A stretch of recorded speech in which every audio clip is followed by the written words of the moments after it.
Ateko akakiiko ka Parliament akavunaanyizibwa ku mbeera z'abantu omuli abaana abakadde n'abalala kagala gavumenti eyongere ku nsimbi eziweebwa abakadde mu ggwanga.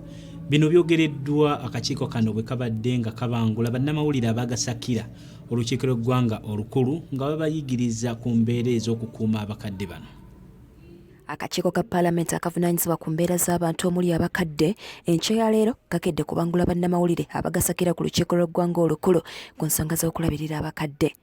Mu musomo guno abakulu abatuula ku kakiiko kano mwe basinzidde okukubira gavumenti omulanga eyongere ku nsimbi eziweebwa abakadde. At the onset, the money was 22,000.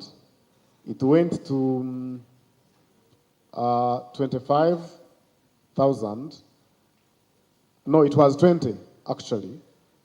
Then it went to 25,000, and we have advocated as a forum that in view of inflation, that this money be adjusted to 30,000.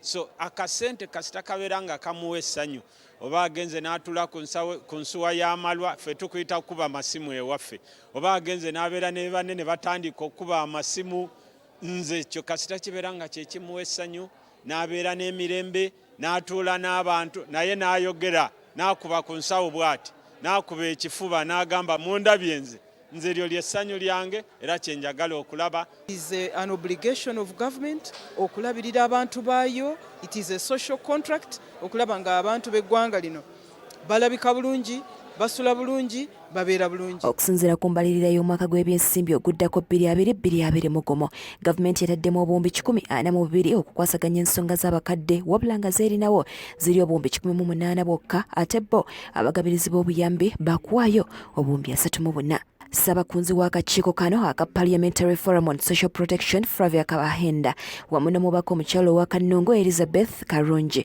we baviiriddeyo ne basaba abantu bonna okuvaayo bayambe abakadde. Buli mukulembeze na buli muntu yenna aweereddwa obuyinza obulowooza ku mbeera z'abantu kimugwanidde nnyo era kitukakatako ffenna okulanga abantu baffe basula bulungi, balya ku kamere, basobola okutwala abaana baabwe mu masomero ne mu ddwaliro ate nabo bennyini ng'embeera zaabwe si zaabwe ennyamivu nga bwe twalaba mu lugendo lwe twatambula okuva ewakiso okutuuka e Bulembo. Kubanga tutambudde nga tulaba abakadde abafuna ku ssente zino basanyufu, beekoledde ebyabwe, bambala bulungi era basanyuka, balya ku nnyama, tebalina omwaka okugwako. Kaakati tulina okulabika nti gavumenti tukwatira wamu etuyambe efune zino ssente zonna asatu zeeyogerako eyongereko ne 15 ziwerere ddala 45 zibaase zisobole okutuukira buli mukadde waffe. Y'omubaka wa Bugabula South Henry Kibalya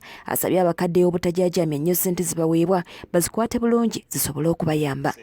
Nawo emu ku bintu gavumenti bye yanoonya n'abatandika ekintu kino omanye abakadde abo babeera isolated nnyo.